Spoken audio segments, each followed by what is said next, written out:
Hi, this is James Sakalis, developer of Spiral Somatics and avid lifelong learner. And if you're watching this video right now, then please be aware it's one of a series of videos and it follows on from the previous video. So if you haven't watched the previous video, then please watch that before you watch this one, or do what you want really, because you're just watching a video. I'm not there with a whip or anything like that. But we're going to be exploring in this video the question of how we got here. And what I mean by that is, in relationship in particular to the last video, how do we get to a point in which a field that not only celebrates but preaches flexibility and the value of flexibility? How do we get to a point where the vast majority of people in the world today who've done some kind of NLP training approach NLP in such a procedural fashion?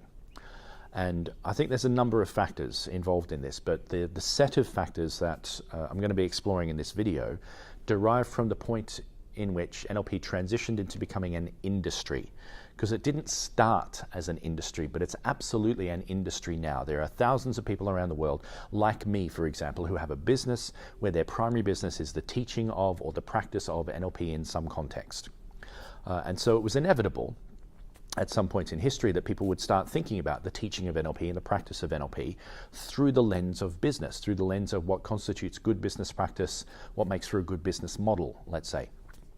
And so there are certain things that, regardless of your business, there are certain things that are just important in business. If you're establishing a business, it's got to be profitable. Ideally, you want to minimize the amount of risk, amount of financial risk, for example.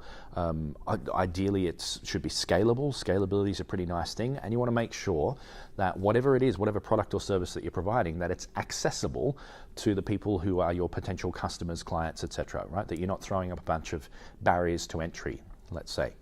And if you're not familiar with that term, by the way, barriers to entry basically means if a potential client or customer needs to exert a certain amount of effort or energy in order to access what you have to offer, then that constitutes a certain barrier to entry, right? So you're watching this video right now. It's hosted on YouTube. All you had to do to watch this video was literally press a play button. Press play, video plays, right? Really simple, not much effort required on your part. But if instead, let's say that to watch this video, you had to go to my website, sign up, set up an account or something, fill out a big form where you had to enter your first name, your surname, your date of birth, your country of origin, your email address, your physical address, bunch of stuff, password with various characters and numbers and all that kind of stuff. And then click submit, wait for an email, see all the details in the email, click confirm on the email, come back to the website. Congratulations, you're now a member of this particular, find yourself to the video page, locate this particular video and then press play, right? That's a lot more effort and energy on your part that's required. So that constitutes a barrier to entry. And so in the history of NLP, for example, there was a point historically at which if you wanted to do an NLP practitioner training, for example, then what you would have needed to do is either take 3 to 4 weeks off work and attend a long-form intensive program somewhere, like they still do at NLPU in Santa Cruz, or you would have to have committed to a process that was going to take several months, multiple modules of training over several months, study groups, all of this kind of thing. And both of those things constitute barriers to entry, because committing to something over several months that's a big ask for a lot of people, and taking 3 to 4 weeks off work is something that there's just not many people who are able to do something like that, right? So both of those things constitute significant barriers to entry. And so in the late 1980s, a business model for the teaching of NLP emerged, in which part of the model addressed both those kinds of barriers to entry and also all of those other things in terms of profitability and risk and scalability and stuff like that. And it involved basically taking, this was just part of the model, right? So part of the model involved taking what you would normally expect in an NLP practitioner program and cutting that down to 7 days. So that instead of people having to commit to several months or having to take 3 to 4 weeks off work, all they needed to do was turn up to a seminar for 7 days, at the end of the week, right, they're done and dusted. You've got a piece of paper, wham, bam, thank you, ma'am, all sorted, bang. You've removed a lot of those barriers to entry. It's a hell of a lot easier for people to be able to do that kind of thing.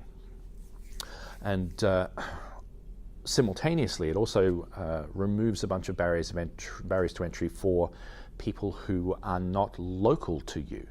Right? So if you're doing long-form trainings, for example, over several months, that's not very accessible to people that are traveling from interstate or overseas. It involves either relocating somewhere for a long period of time or multiple journeys, etc.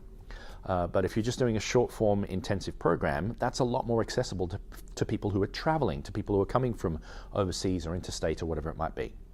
But it also, if you're doing a short-form program like that, if you're doing an NLP practitioner program that's just 7 days, you've got a fraction of the venue costs that you would normally have, right? Your costs are massively reduced, right? So that minimizes your financial risk quite a lot, and it also means that the program is considerably more profitable than a long-form program. And of course, since it's only small, it's an intensive thing. You can kind of finish the whole thing inside of a week. This also means that apart from it being accessible for other people to travel to you, it also makes it a lot more accessible for you as an NLP trainer to travel elsewhere. Right? You can take the show on the road, as it were, which is a lot more tricky when you've got long-form programs, right? You can go international. And so this particular business model that involved running short-form intensive programs, when it emerged in the 1980s, because it's such a great model in terms of all of these things, in terms of profitability and risk and scalability and accessibility and all of that kind of stuff, it's a great, it just exploded.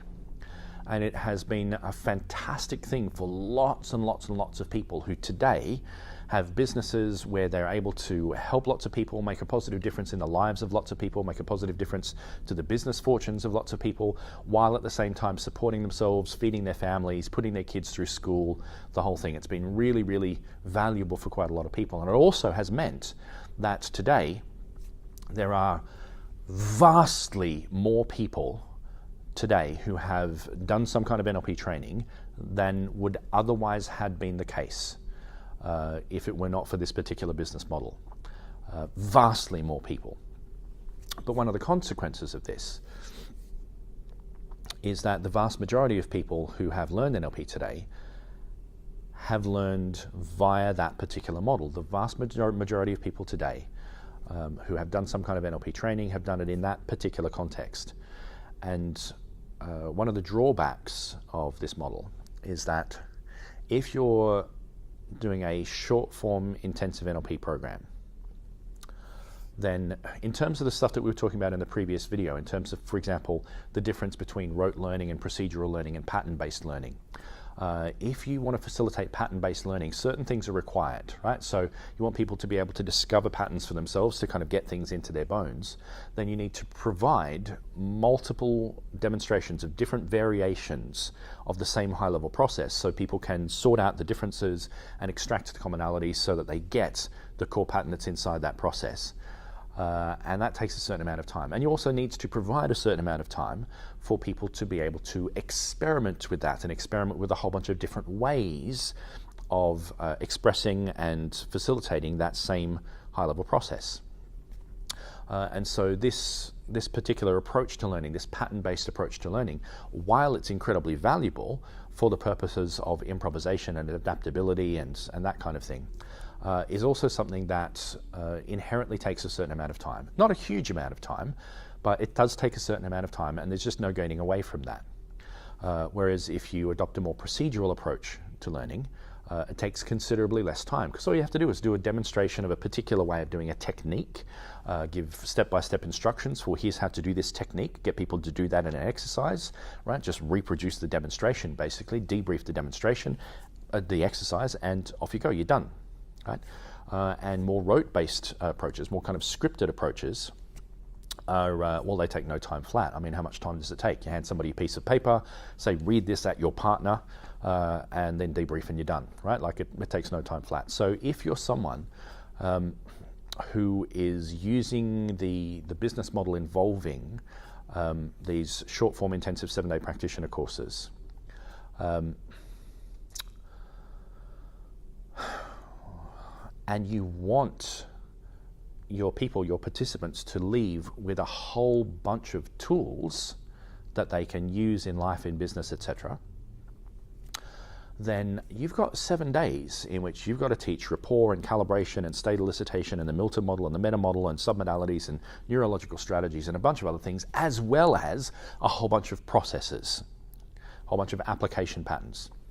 And you just don't have a lot of scope for this pattern-based approach if you've got that kind of time constraint. And so consequently, most of the time when people run these 7-day intensive practitioner programs, coming from this particular model, what gets taught are these procedural and scripted-based approaches to things. And so what that means, because the vast majority of people in the world have experienced that kind of training, that means the vast majority of people in the world today who've experienced some kind of NLP training have only ever experienced either a procedurally or a scripted-based approach. And this is how we get to where we are today. But there's another factor in this, and there's another factor in this that makes this system kind of self-sustaining. And it's an insidious factor. And this is something about new NLP trainers, and this is something that in my view is just tragic. Because there's something that happens with a lot of new NLP trainers that come through this particular model. And if you're watching this right now and you're a new NLP trainer and you can recognize you came through this particular model, and if the following applies to you, if it kind of resonates with you, please be aware you're not the only one. This is a really common thing that happens. Because what sometimes happens, because of the nature of this model, is you get a lot of people that come through and they do an intensive practitioner course, master practitioner course, and trainers training, and they come out the end and they've got this piece of paper saying they're a trainer of NLP. And in many cases, this process can take place over just a few months, sometimes over just a few weeks.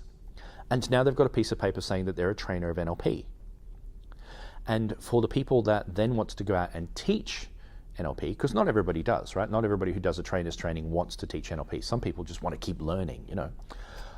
But for the people who do want to teach NLP, what sometimes happens is they know that they're new, right? So they've got this piece of paper, they're ready to go, they know that they're new at this stuff though, right? And so they do their first NLP practitioner course and they feel this enormous amount of pressure to, and this is not everyone, but for some people, they experience this enormous amount of pressure to transition, to switch really rapidly from being a learner to being the expert. They feel like in order for people to have confidence in them as a trainer, they need to position themselves, they need to project this image of themselves as the expert, right? I am a world-leading expert of this stuff, right? Because there's so much competition. There's so many other people out there that are already established and whatnot. And this is a tremendously debilitating thing, right? Having to project this kind of, you know, they get kind of fixated on needing to maintain this kind of status, you know, at all costs, which leads to a couple of unfortunate circumstances. It leads to, for example, people experiencing quite a lot of stress.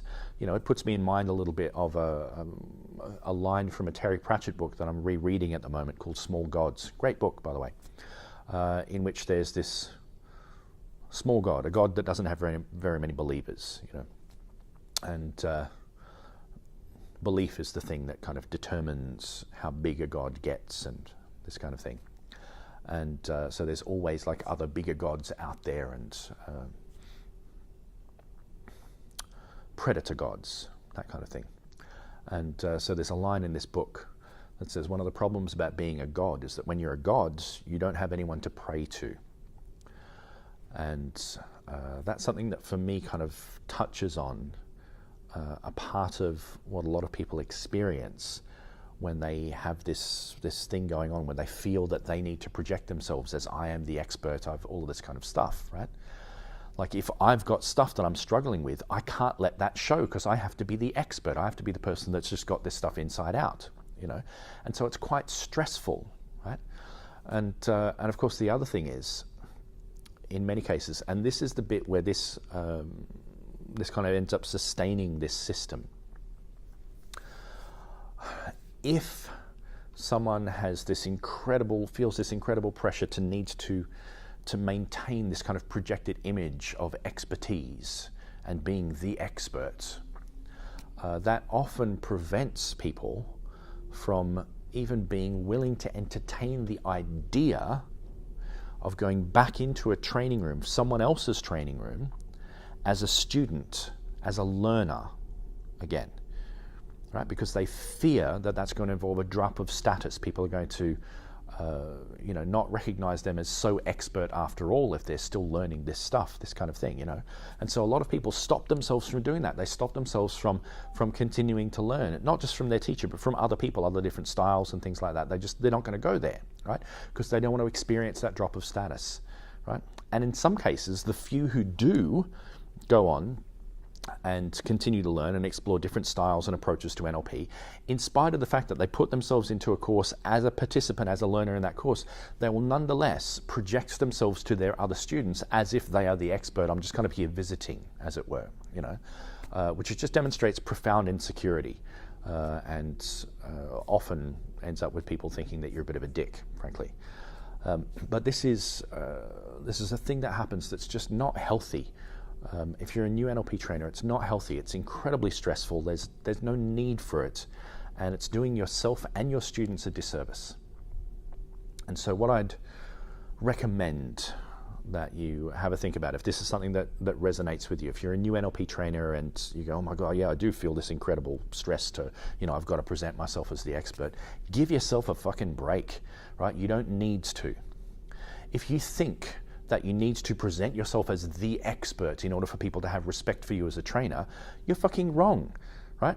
If you demonstrate to people, if you're just upfront with people and you go, yeah, I'm here, I'm going to teach you guys some stuff, but I'm still learning myself. I'm still on a journey towards mastery. I'm still going off and learning with lots of other people.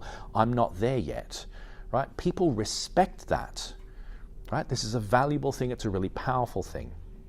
And when you do that, you're also providing an incredible service for your students that you otherwise wouldn't, because you're giving people a demonstration, you're giving people a role model of someone who's committed to lifelong learning, someone who's committed to continually developing themselves and not just stopping and thinking that they've got it all.